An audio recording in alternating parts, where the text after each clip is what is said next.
2015's been a pretty good year for the MMO market. Plenty of new games are coming out, and some of which weren't quite as good as others. Here's my top 10 list of games I enjoyed this year so far.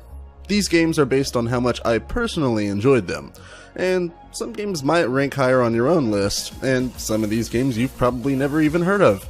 But this is my list, and we're gonna do it my way. This is Trillion's Top 10 Free-to-Play Games of 2015.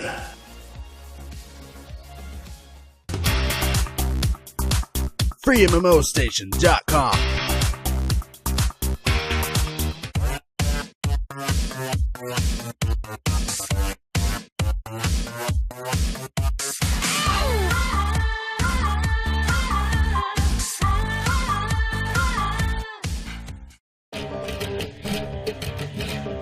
Number 10. You're probably thinking to yourself, what the hell is Treasure Arena?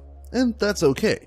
Not many people know about this little 2D sprite-based arena gem, but it's an incredibly fun game.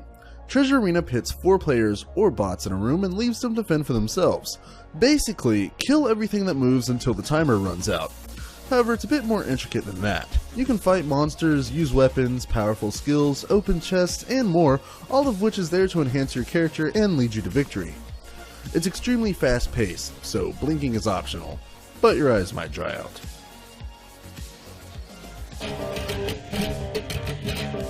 Number 9. Something I played early this year is Rise of Incarnates. They've recently updated a lot of things, added new characters and such. It's a fast-paced 3D brawler, not just 3D as in graphical appearance either. It's 3D as in 3-dimensional movement, sort of like those old DBZ fighting games, if you catch my drift.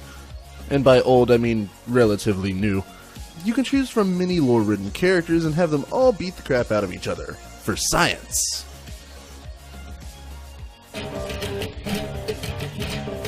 Number 8. If there was ever 2 genres that were going to merge back together, it's real-time strategy and MOBAs. Victory Command lets you take charge of a small squad of tanks, soldiers, or other random things while trying to conquer a small map. It's got elements of both MOBA and RTS games, but without the ability to control a giant axe-wielding bull.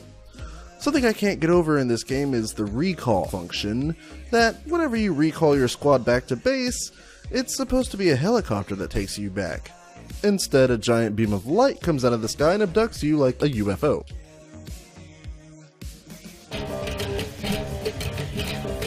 Number 7. This game was way overhyped. It's enjoyable, don't get me wrong.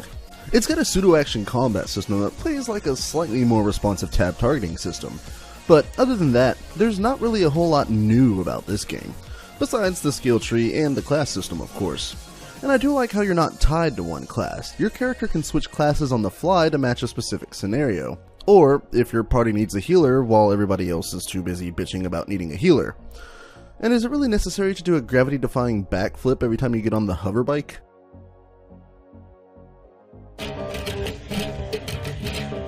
Number 6. Dude!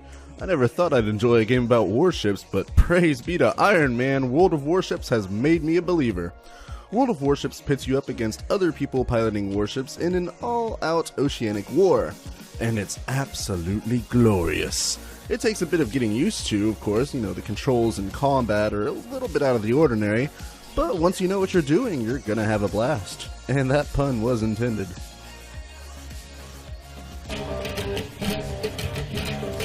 Number 5. Warframe. What's not to love about this amazingly epic action game? Now with Space Battles! Warframe has come a long way since the days of the beta, and I kinda love what it's become.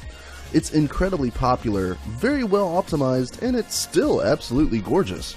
This game ran smooth on the highest settings back when I had a GTX 760, so almost anyone can hop into this game and play it, and it's definitely a game worth trying.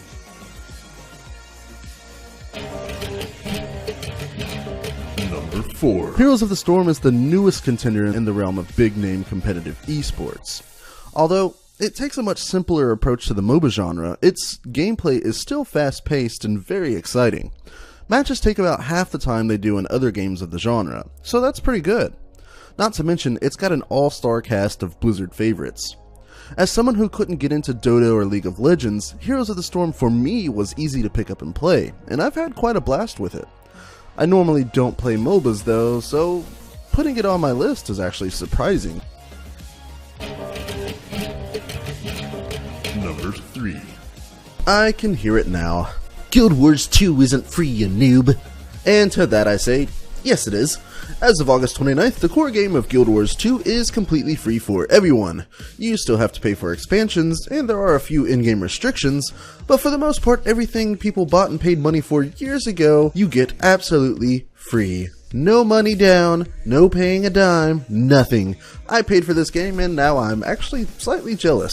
Guild Wars 2 offers a lot of cool features, like randomly spawning events and crafting. You have no reason not to try this game now, so go get it!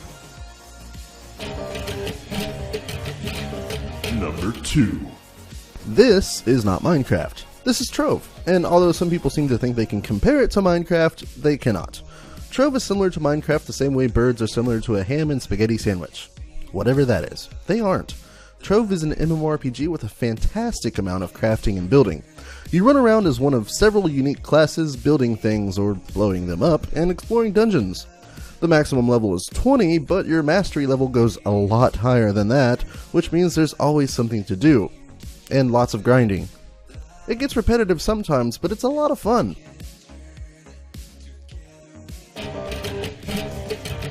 And number 1. And introducing number 1, Brawlhalla. This game won my heart after about an hour of playtime and then slowly ripped it to pieces after I tried playing the ranked ladder. Some people spend way too much time getting good at games. Brawlhalla is a 2D brawling game in the same style as Super Smash Bros. It's fun, people fly, and things blow up.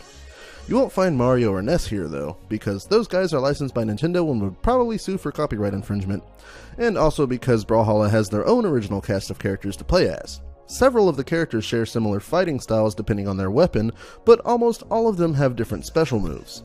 If there was any game I'd recommend trying out this year, it is Brawlhalla. So that's it guys, that's my list of the games I enjoyed the most this year. I understand that this list isn't going to make everybody happy because, you know, everybody expects to see their games on this, on these top 10 lists, and I just can't do that. You can't please everybody, but I pleased my, well, nope, not even gonna say that. Anyways, I hope you guys enjoyed this video. Don't forget to like and subscribe to Free MMO Station, and as always, I'll see you in the next video. Thanks for watching. Still not sick and tired of all the MOBAs yet? Good for you, because the developers of Heroes of Newerth has just announced another one, Strike. This is another free-to-play MOBA, and the studio expects the two games to compete between